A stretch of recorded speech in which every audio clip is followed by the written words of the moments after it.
Welcome back to the UTL Trucking Education Hub podcast. I'm your host, Tamaris Massengale. And let me ask you a question. When you earned your CDL, what did you really earn? Did you earn a job or did you earn an opportunity? Because there's a difference. Too many drivers spend their entire career thinking like employees when they have the potential to build business, create wealth, and leave a legacy. The steering wheel can take you across the country, but your mindset determines how far you really go. Today's conversation is about entrepreneurship, ownership, leadership, and seeing your CDL as more than just a license. If you're serious about building something bigger than a paycheck, this episode is for you. Before we jump in, make sure you hit that like button, subscribe to the channel, and turn on those notifications so you never miss an episode. So let's get into the truck and truth. Today's guest believes your CDL should be more than a way to earn a living. It should be a foundation for building wealth. Known to many as the CDL CEO, TJ is a fleet owner, transportation consultant, and entrepreneur who has built his platform around helping people think beyond simply driving trucks and begin building businesses. Through Trucking Looks Bright, he encourages drivers to see entrepreneurship as the next level of their trucking journey, showing them that success isn't just measured by miles driven, is measured by ownership, leadership, and impact you create. Mr. TJ, I want to go ahead and bring you on. Welcome, welcome, welcome to the channel. How are you today? What's going on? How's it going? I'm doing good. How about yourself? Oh man, I can't complain. I'm so elated at the fact that you decided to come on. I know you are majorly busy. I was excited when you accepted my invitation because of the impact that you have in the community. I love your mindset. I love what you bring to the table. You're teaching beyond the wheel. So let's jump on into some of these questions. Who is TJ outside of trucking? Yeah, let's do it. That's a great question. So TJ is a husband of 14 years, gonna be in November, father of two, soon to be three. Very excited about that. I'm an entrepreneur, fourth generation entrepreneur. My grandfather had retail stores. My great grandfather owned bars and sneaker stores. So it's in the blood. But you know, more importantly, I'm a man of God. So I have a lot of faith. I have a lot of belief on, the realms of possibility. Yes. So, yep. I love that. I love that. Don't get me started. Anybody watch this channel, look, we can talk about our father all day. There you go. Amen. Amen. All day, Amen. every day. I love it. I love it. So, how did you become to be named the CDL CEO? That's a great question. So I guess it all starts with just my personality. I've always been the person to take control of my situation and understand that, I control my destiny, right? Words are powerful, right? Actions is powerful. And, it's really up to you. And I've been like that since I was young, right? I said, no matter what situation I'm in, I want to make sure that I get the opportunity to steer the wheel in my life. Right. And I've always been like that since I was a manager in Papa John's. Right. I started off 17 as soon as I got my license.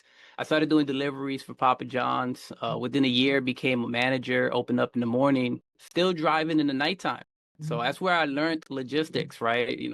Booking 3, 4, 5 loads per driver, sending them out, grabbing my loads, running it, right? Really just trying to be efficient with the map and the fuel cost and really taking control of my situation. I got married very young, right? I got married when I was 21. So for me, it's been a journey of just saying I have to make the right decision and I can't leave it up to somebody else. And I had this journey of entrepreneurship, right? I've had multiple times in my journey where I wanted to start a business, right? I had retail stores, I had kiosks, I had an ice cream shop, I had a food truck, right? I had a very successful food truck in the North Jersey area, out of Paterson, New Jersey. I was on Market Street next to a nightclub. Did very well with that business, but each and every time that I got into trucking, each and every time that I got into business, I always went into a business cash heavy, right? Very cash reliant. And it was my fourth time in business where I went all in with my cash, my savings. I had this habit where I would save up for 2 or 3 years. I would use my income tax check. You know, you get a nice little check when you have kids. You take that, you put it together, and I'm like, I'm going all in. My wife, first time I did it when we first got married, almost got divorced. She was like, no way, you're gonna spend all this money on a food truck. And I did. I did it over and over again. And after the fourth time, I lost it all. And that's part of my journey. That's part of my story. I lost everything. And I had to start back again, right? I went back to driving. This time I wasn't driving in Papa John's. I said, you know what? I'm going to go behind the wheel. So I started doing box trucks. I did box trucks for about a year.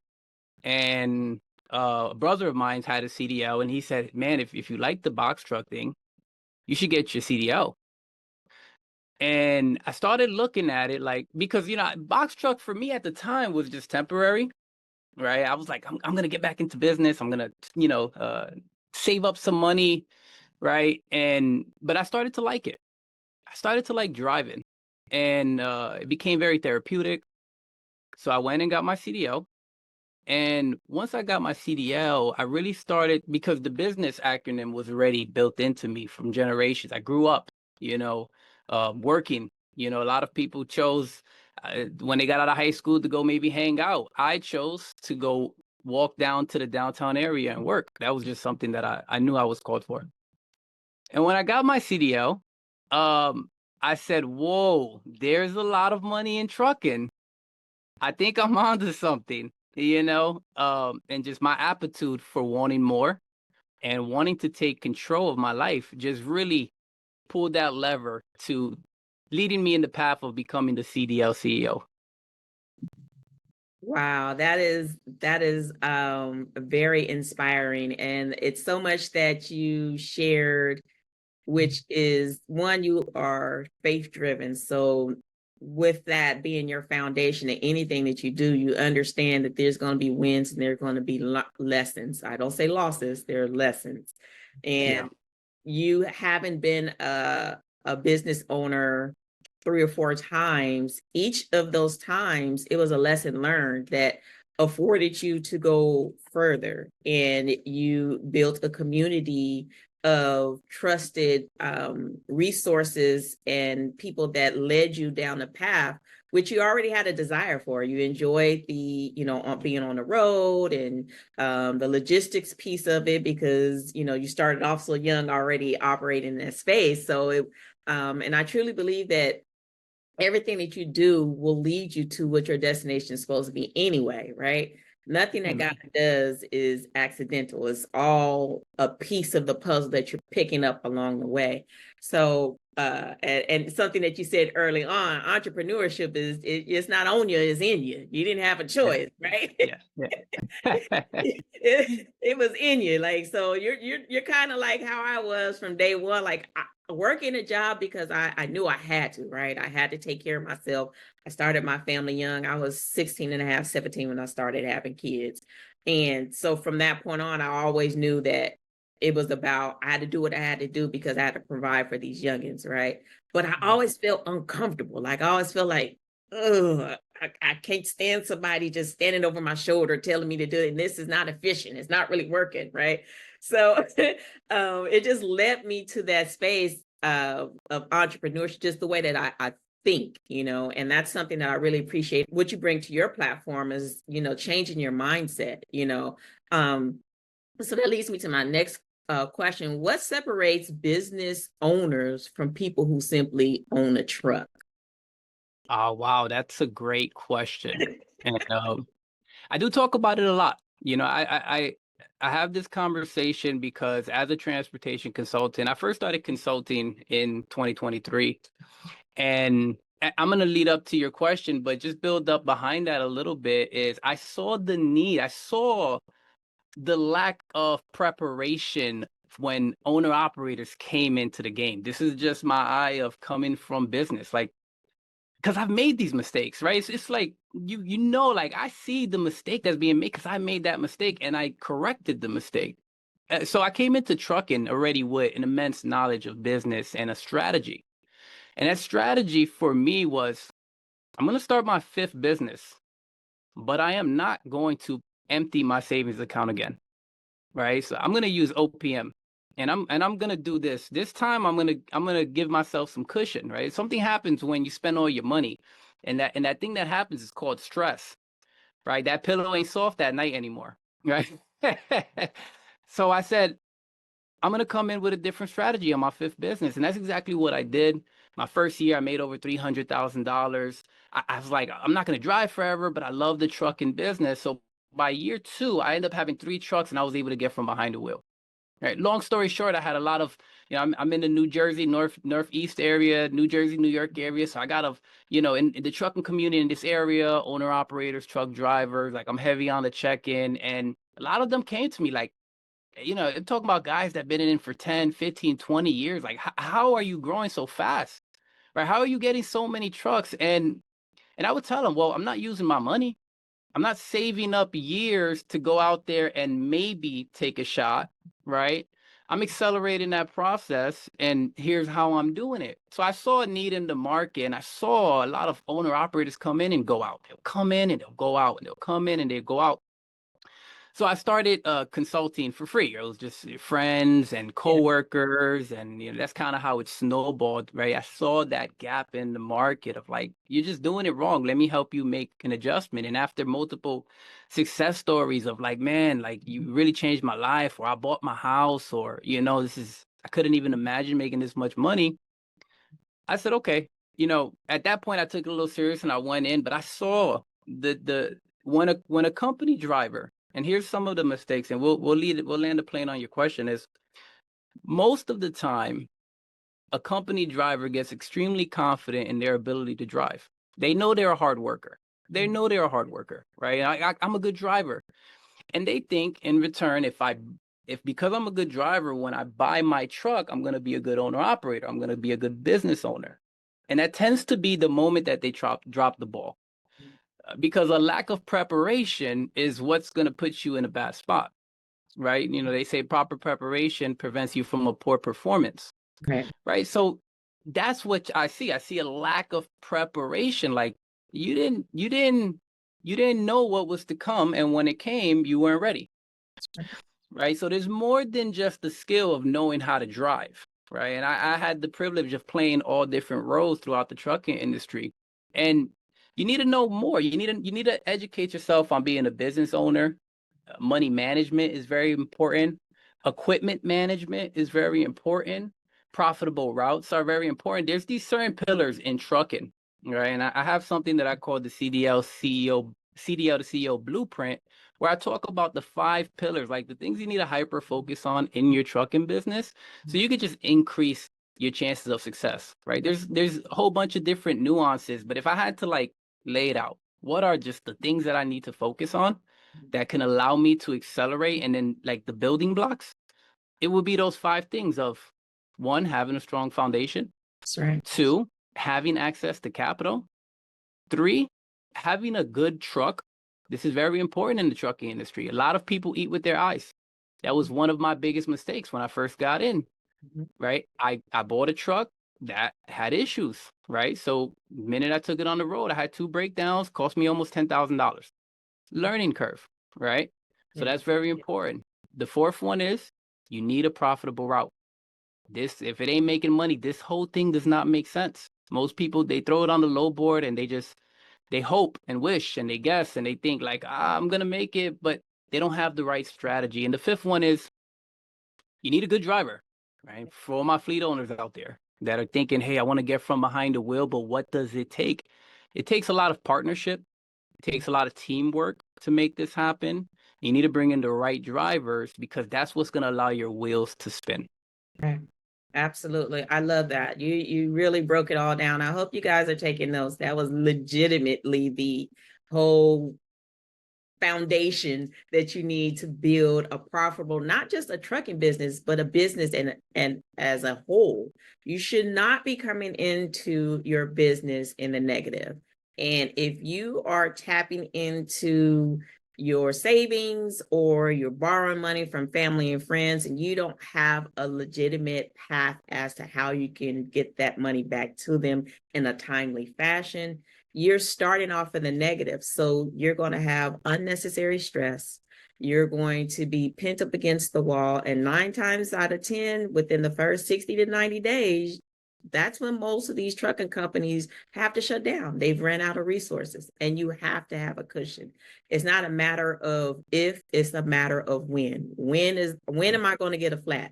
When am I going to have all these, my dashboard is going to light up like a Christmas tree. It's equipment. Yeah, Equipment. absolutely. Absolutely. So I appreciate you breaking that down the way that you broke it down. It was very simple, very easy to follow. And I put emphasis, if I could add an additional, which would be compliance.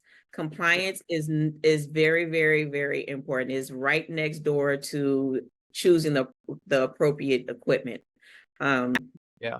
And just to add, I add compliance and foundation because I mean it's the requirement of just setting your business up right. You won't be compliant, right? So you want to make sure you really get that right. It's very important that you said that. And one of the things that you had touched on that I would like to just piggyback off of is when you're getting started. Yeah. The first 3 to 6 months of your trucking business is the most crucial. Right. And so you come in with a lack of capital to back up your business, knowing that it is equipment, right? Like you said, not if, but when. Right. Right. So most people come into the game, they spend all of their money on that truck, and now they're relying on their cash flow. And when you're suffocating your cash flow so early in the game, you're never going to get cash accumulation. Right. So very important to just in that first 3 to 6 months, it is the most important part because if you don't get ahead in that first 3 to 6 months, the next 6 months ain't going to be easier. And chances are 1 or 2 breakdowns can put you out the game. That's so very true. That's so very true. And when I speak to people that are interested in getting into this space, it's sad because I hear the desperation in their voice. Like they just want a change. And I try to I put emphasis on emotional intelligence, right? Because you have to bring take the emotion out of your decision making. You have to figure out what is going to be sensible and what risk are you willing to take. Because if you start in a business, you don't have the cover of your employer paying for your health insurance or vacation time or sick leave or anything of that nature. So you have to put that into your calculations as to, can you really do this? It's not a matter of you can physically do this. Can you do this on paper? Can you do this emotionally? Because when you get into transportation, you have to detach. You have to become a whole different person because this is a whole different world. When it comes, whether you're a freight broker, a freight dispatcher, whether you're an owner operator, whether you're a driver, this is a different world. It's a different ecosystem. And you have to make sure that you're preparing yourself by investing in a consultant. People think that is just a waste of time.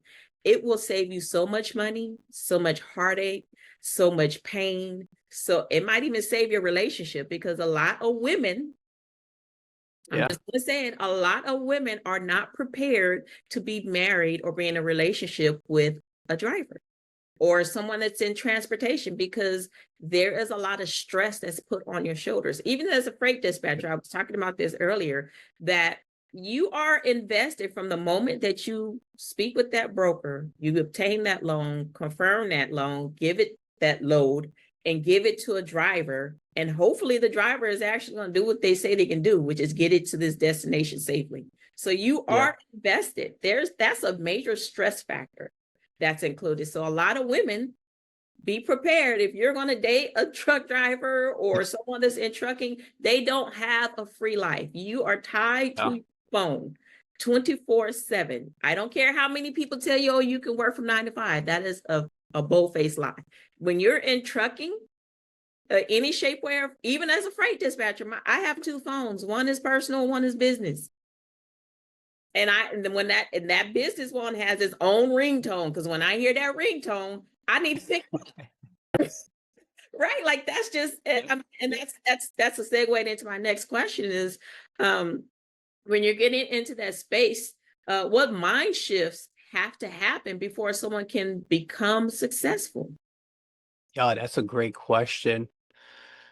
So the first thing I would say is, and when I work with a client, right, when I'm bringing somebody in, and I had the privilege to work with a lot of investors. I work with a lot of investors. I work with a lot of first-time owner operators. And first thing I assess is, what do you want? Right. And sometimes people have to digest that question. Yeah. Right. So if you don't know yet, or you're not sure, then the first starting point is get aligned with your purpose. Right. That's right. Right. I'm a big believer. If you start with the purpose, then God got the journey. Like, you're gonna lead down that path as long as you're pursuing the purpose. And that's just how I see it. Come on, preach. Yeah, there we go. Right. And I'm really trying to find, because there's not a one size fit all, right? I don't bring in a client and say, oh, you're gonna do exactly what everybody else did. Like, there's a formula and a blueprint that you follow, but you really have to assess certain things, like, what do you want to achieve? Why do you want to achieve it? And then what is your risk factor, right? Like, how much risk can you take? So once we assess that, and they can say, all right, I'm aligned with my purpose. I know what I want to do, right? Maybe I want to be home with my wife more. Maybe I want more time for me. My back hurts. I want to stop driving, right? Once we figure out, what is the end destination, we can start reverse engineering to create that path for you to be successful. All right. And at the end of the day, if, as like, when it comes to business, let's talk business, because it's up to you, right? And me too, right? You have to figure out what are your weak points, okay, as you're trying to build success, right? You have to figure out what are your weak points, right? I was, wise enough to uncover my weak points and say, let me go invest in that area, right? I'm not sure if anybody watching, I'm a 10X business coach. And the reason why I became a business coach was because I needed to better my skill in sales, right? I wanted to become an expert in the field that I was lacking the most. Come on, Right? TJ. So, Speak on that. Wait, sit right there for a minute. Sit right there. yeah, let's do it. Right there. If you had to give, because I just read this the other day. Look, you hit a point. You hit a point. Let's do it. Let's do it. I just read about this the other day, and what is it? Myron Goldman? Myron. I love Myron. Yeah. Yes. Oh my gosh, I love that guy. He is amazing, right? But that's what he was saying, is that he shared a testimony about how when he started off with marketing, it was him and another couple. They were high level, right? And the couple, they took the next level and went through this training for how to get your mindset together and how to actually sell. And Myron, being young and naive, is like, I'm already amped up. I already got that. I don't need that, And then he went down the line. He shared how they had surpassed him, even though they had the same amount of time. And I love that you brought that up, because a lot of people get into this space and they think that they don't need a consultant, right?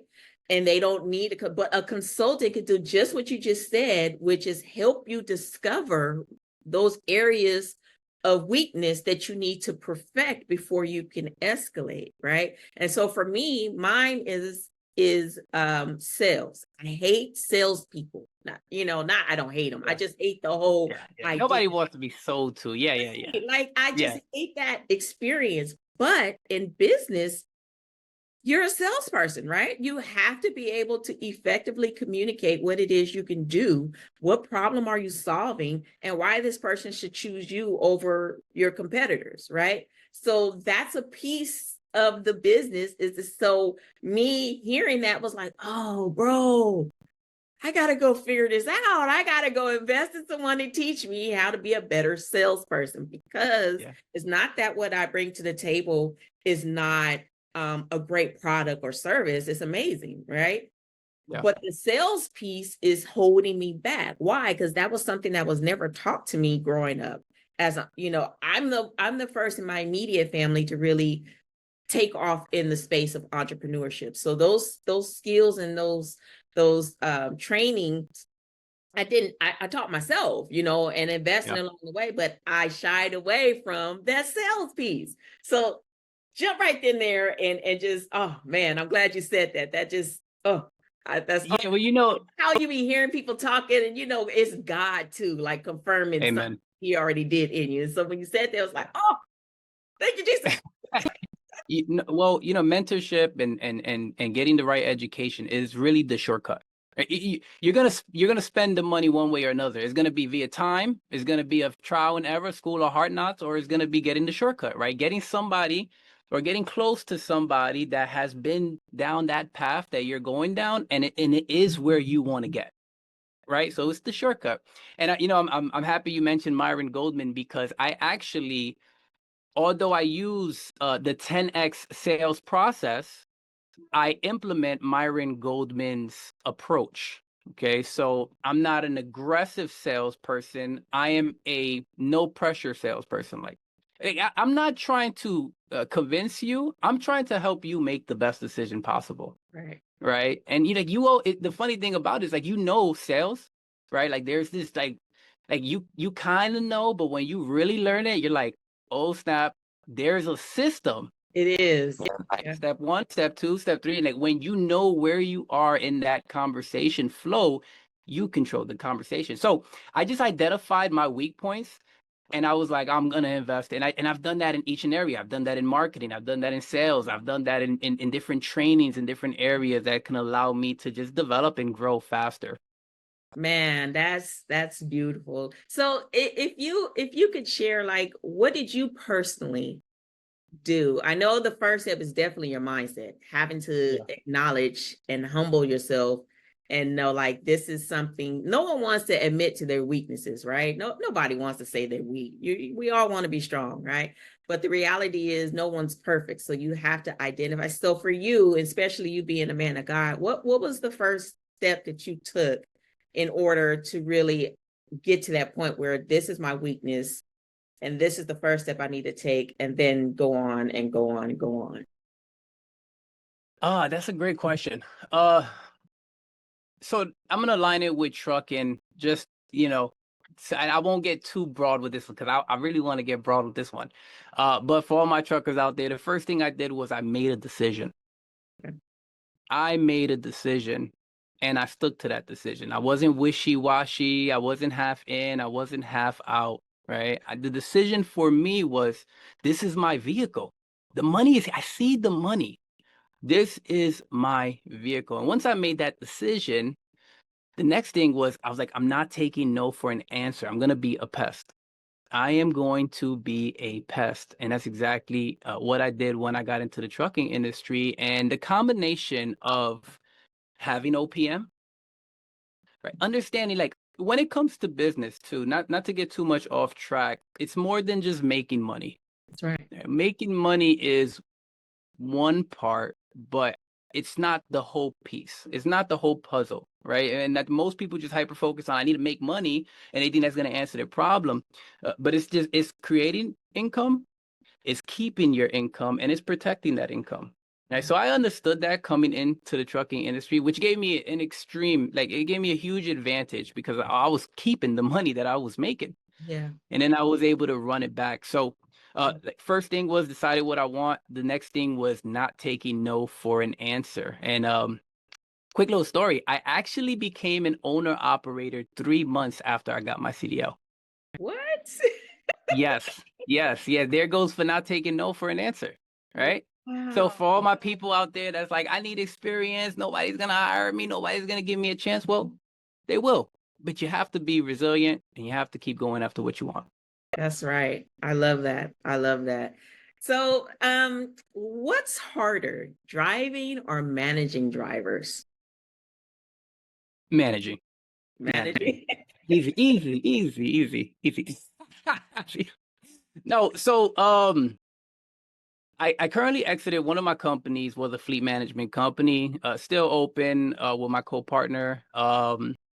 We had over 32 units under management at the time. Now, this is all fleet owners and investors, and we just did management. So I'm actually I specialize in managing in fleet management.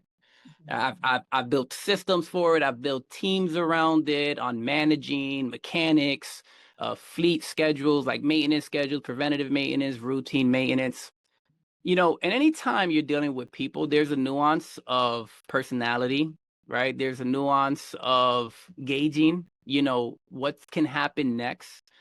And when you are the CEO of your life, and I use CEO as an acronym of creating an economy of opportunity for you, right? Nobody's going to just come and give you a handout. When you are the CEO of your life, you truly have to be ahead of the game, That's right. right? So they say a chess master is 4 or 5 moves ahead, right? They already know what moves they're going to make, right? An amateur maybe might be 1 or 2 moves ahead. So you always want to be 3 to 5 moves ahead. And the way you're able to do that when it comes to managing is reading personality, right? People have lies, people have things that happen, they have situations, and you have to take that into account. So managing drivers is easily one of the harder things to do. So partnering with the right driver, hiring the right driver, that's where it starts. Yeah, because if you're already like knee deep in the wrong driver, you're eventually going to have to reset that scenario. Right.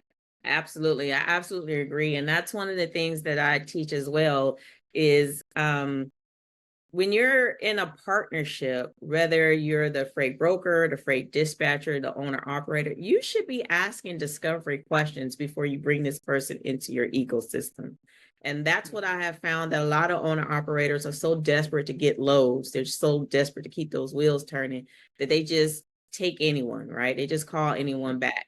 And that tends to be an issue, because if that person doesn't have your best interest at heart with your business, then how are you going to grow, right? So you should be asking discovery questions. You should be speaking to someone that is on the same path. For example, if you are a box truck owner operator and this person is specialized in working with sprinter vans, they're not going to necessarily be able to get you where you're trying to go, because their niche and their connections and their ecosystems for their business is focused towards sprinter vans.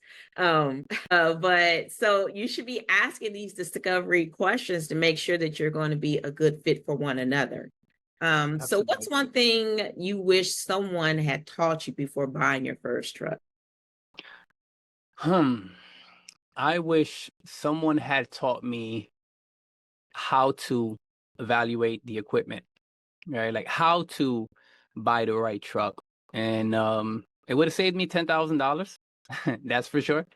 But if somebody would have told me, hey, before you buy that truck, check A, B, C, and D, it would have saved me a world of headaches. It would have saved me 2 weeks of setback and $10,000. So that's the one thing I would say is, when you going out there and buying your truck, when you're buying your equipment, how important that is. And I tell the people that I work with, my clients, that you're not spending 50, 60 plus $1,000 every day, right? You go out there and you buy a house, you get an inspector. He's checking the roof, he's checking the foundation, he's checking the boiler. Why not get an inspector when you're making an investment on equipment? So that's the one thing I wish I knew before I got into trucking. That is so very true. That's right up there with getting a consultant. Like, you should, Yeah. before you start dumping money into any equipment or any systems or anything as it relates to business, you should speak to an expert, right? So and build your team before you jump out there and you get your authority, or while you're waiting for your authority to age. You should be building your team. You should be looking on places like Facebook Market to find a local mechanic, or LinkedIn to find a trucking consultant, or things, a compliance manager, like an attorney. Those are like the the teams that you need to be building. You need to have a administrative assistant, a VA, or a family member that can handle that. Because if you starting off, if you're driving, you cannot focus on the road and staying compliant as well, which a lot of that's going to require phone calls or watching your email. And so one thing about, FMCSA and DOT, they and those governing entities, they still operate with snail mail. So if you have not updated your mailing address in their database, and they send you a letter and it go to your mama house, and you don't talk to your mama but once a month, now you missed your appointment because the letter been sitting there for 3 months, and you're driving illegally and you don't know. I mean, it's a ripple effect, right? So you definitely need to make sure that you have a team. Invest in a team. No matter whether it's me or whether it's TJ, whomever it is, you need to sit down and talk to someone and figure out what is it that you need, and where do you need to be putting that money before you go to OPM, before you get the money in your hands. Because a lot of people, let's just be honest, do not have the money management or discipline necessary. And once they get the money in their hands, all of a sudden your life intervenes and you're using monies in a place that you shouldn't be, right? That's a real thing, So speaking with the consultant will help you to understand, listen, you should be putting your money here, here, here, and here. This is how much you need to have stored up to prepare for not the if, but the when. So yeah. What systems are essential before adding another truck? I know that's what a lot of people want to jump out there, get 2, 3, 4, 5 trucks, and you're struggling with finding loads for one. So what would you recommend? So, and I'll piggyback off of kind of what you said as well, like building a team, like before you get in, into like the nuance of growing, right? And I always say in trucking, there's these different levels, right?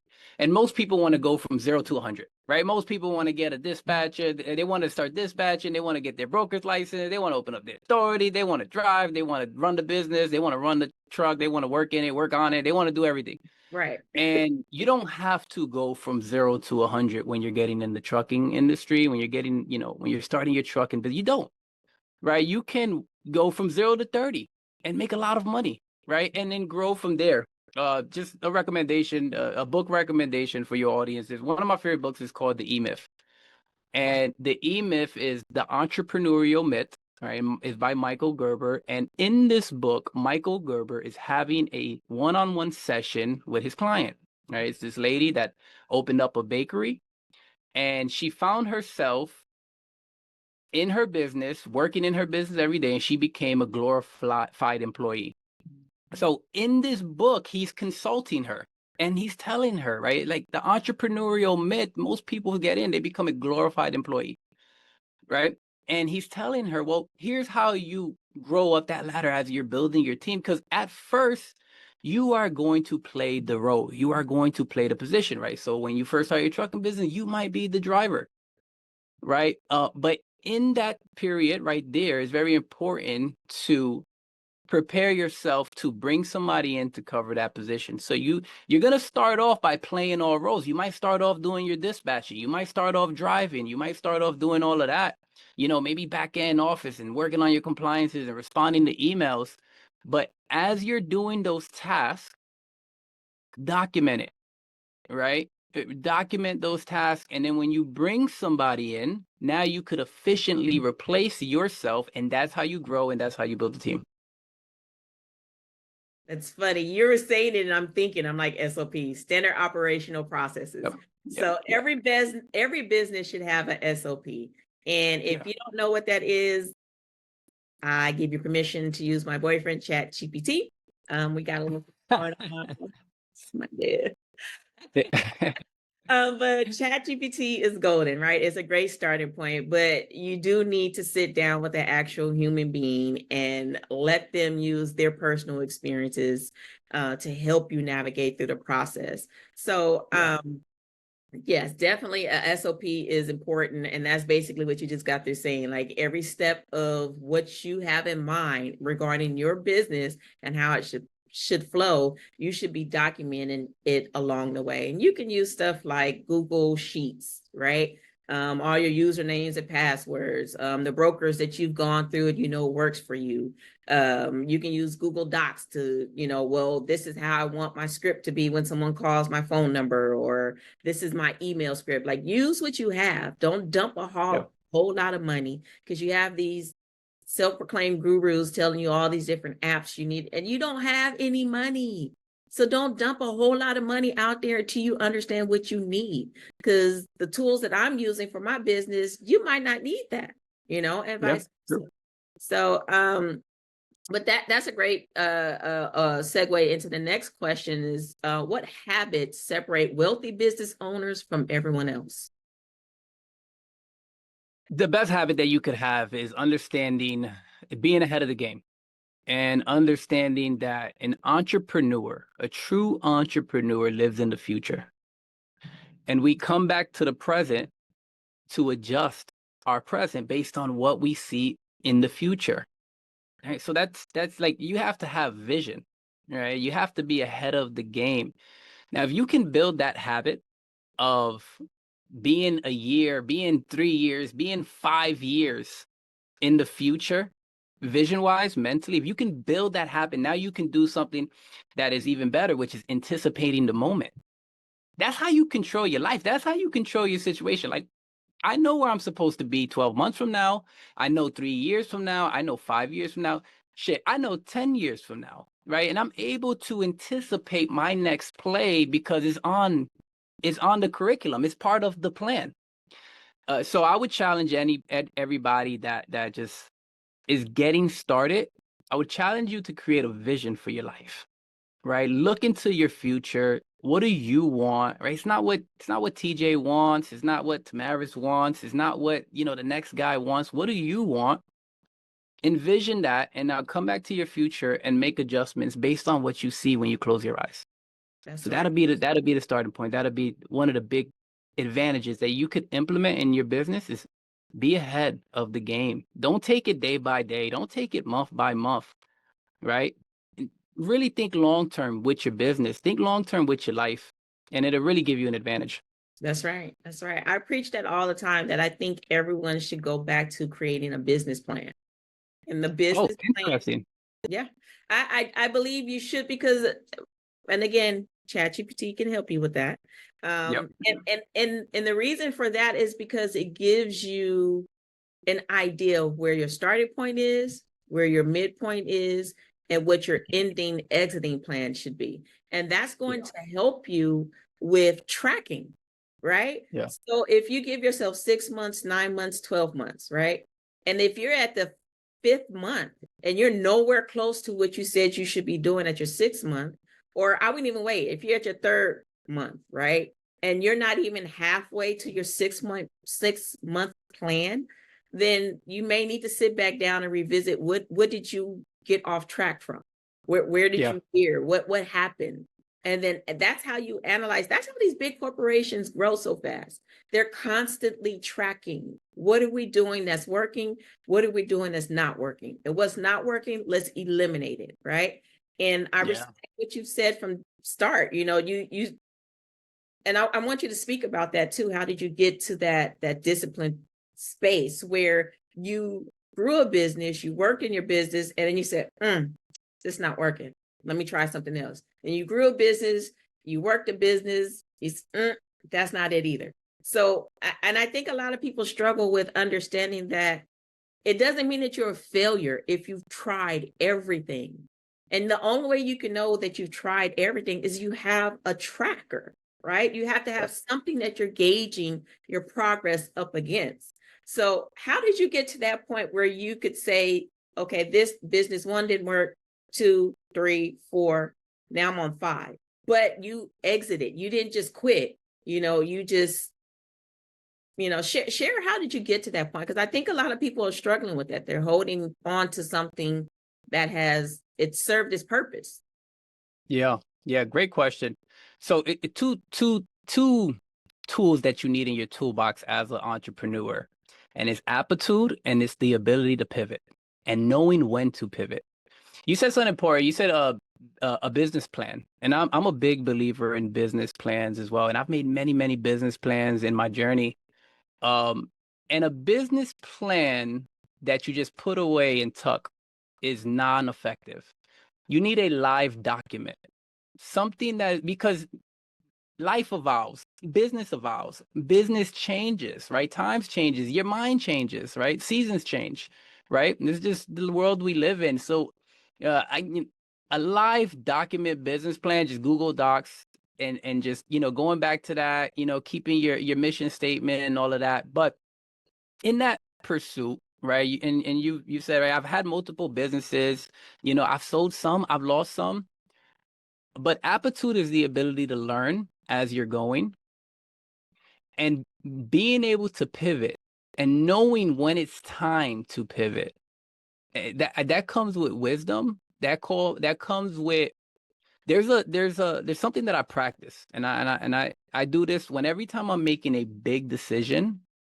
I always go to 3 people that I trust the most, right? The decision is always mine, but I want to make sure that I'm clear-headed, like I'm level-headed on what I'm thinking, on Right. what I'm trying, thinking of, I'm gonna sell this food truck, or I'm thinking I'm gonna close the merchant kiosk down, right? I'm processing all of these thoughts, right?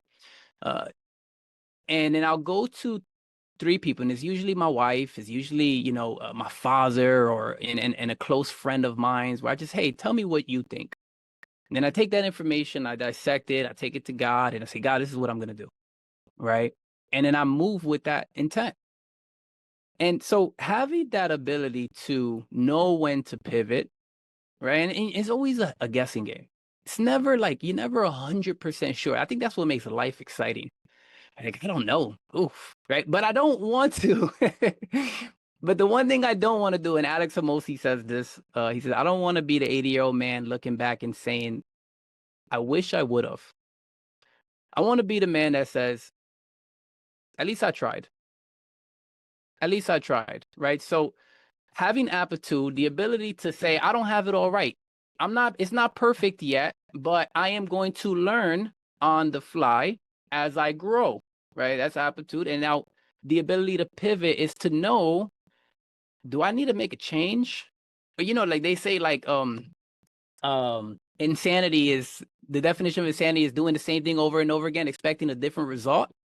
Like, if you're doing this, like, you gotta pivot. Like, this ain't working. I tried it 2-3 times. It's not working. So I gotta make a move. I gotta make some type of adjustment, a change. So having aptitude and having the ability to knowing when to pivot. And I use, like, my 3 trustees that I'll go to when I'm looking to make a big pivot move. So those are the main things throughout your journey that you want to put those in your toolbox for sure. That was golden. Thank you. Yeah. If nobody else grabbed that, I grabbed that. That's, Thank you. because sometimes, especially when we are our own worst enemy, right? We're always in our heads, right? And that speaks to what I spoke about earlier, that you have to have emotional intelligence. You cannot be focusing on the emotion, like, oh, this is my baby, I put all my money, I built it. Like, it's there for a purpose, which is it should be to grow your legacy, right? Essentially, that should be the purpose of you starting a business. The money comes, that's just going to come. That's a no-brainer, right? But the purpose and I think it should be individually, like you spoke about earlier, like, what is it for you? Why are you doing this? What is your why? And if your why is only money, or I want to be a boss, you already failed. It has to be something bigger, and that's what I've learned in my journey. I fell in love with trucking years ago, but then I decided there were certain mechanics of the industry that me personally, I just didn't want to do anymore. So that's what led me to get into the space of being more of the voice and the educational piece. And that's where I've landed now. But like you said, you have to have someone that you can trust, because in your head, it sounds good to you and your team in your head, but you have to make sure business wise, financially wise, and your family, that's a contributing factor. Is when I make this move, it's not just me that's going to be impacted. It's going to impact everyone else is attached to me. So I know I've already kidnapped you darn near for a whole hour. So I have a section that's called the lightning round. So it's just a few questions that I ask, and you just shoot out whatever your first response is going to be. Let's So do it. the first question is company driver or owner operator? Owner operator. Peterbilt or Kenworth? Oh, sheesh, Freightliner. No. Kenworth. Dispatch or self-dispatch? A dispatch. Okay. Yeah. Favorite business book? The 10X rule. Okay, that's a good one. That's a good one. It is. One business habit everyone needs. There's a lot of good answers I can give you. But the main one you need to have is knowing how to keep your money. You need to know how to keep your money. You can make all the money in the world, Right. but if you don't know how to manage your money, if you're carelessly spending, if you're not on top of your account receivables and your account payables, and you're just not handling that right, you're never gonna get where you want to get, and you're always gonna have certain setbacks that just puts you back. I agree 1,000%. That was amazing. So my closing question is this: if you could speak directly to every CDL holder watching this episode, what's the one message you would want them to remember?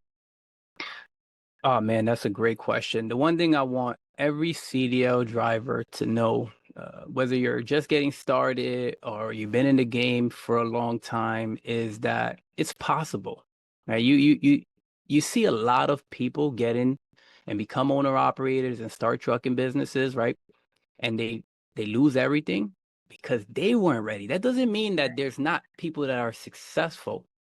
Right? I'm successful. You're successful, right? You can see how many other success stories, how many other people are out there just really winning in the game of trucking. It is possible, and it's not harder than you expect. You probably, most people psych themselves out. I think it's harder than what it really is. Yeah. Right? So if you are the person that's on the fence and you're like, should I get started? Should I start my trucking business? Yeah. I'll tell you with extreme conviction, because I know it changed my life, that it can change your life if you do it right. Right. But if you don't do it right, it could also bring you behind the wheel again as a company driver. Yeah. And you can lose it all. You can lose it all. So get in responsibly, learn what you got to learn, right? Partner, bring in somebody that has the knowledge, that has the expertise, that is where you want to go, and just accelerate that process. Man, you have been amazing. Such a blessing. You have such an amazing spirit about you. I appreciate everything that you bring to the community, the wealth of knowledge. But when the people start flooding me, asking how they can reach you, how can they find you? What is your, you do consulting still, right? Or I don't know. Yeah, absolutely. I do consulting. I haven't called from that yet. Well, you can find me you can find me on Instagram, Truckin' Looks Bright. You can go to truckinlooksbright.com. My personal Instagram is 10xtjtejay. And I'm all about optimism in a world where so many people talk negative and so many people are non-believers. Like, you can look at my page and you can scroll down since the inception. I don't like negativity. I never talk about negativity. I do believe that life is what you make of it. So if you're looking for laughter, if you're looking for more information, good conversations, you're looking for the right path, you can follow me on Instagram, follow me on Facebook. It's Truckin' Looks Bright. And then you'll see everything that I offer. You'll once you get to the page, you'll know how to connect with me and just lock in. I like to lock back in with the community. We talk. If you reach out to me over DM, I'll definitely respond, and we can connect. Absolutely. Well, it's been a pleasure. Thank you again for joining. Thank you all for joining us for another episode of the UTL Trucking Education Hub podcast. Remember this: you can make excuses or you can make progress, but you usually can't make both. Now that's the trucking truth. Till next time, guys.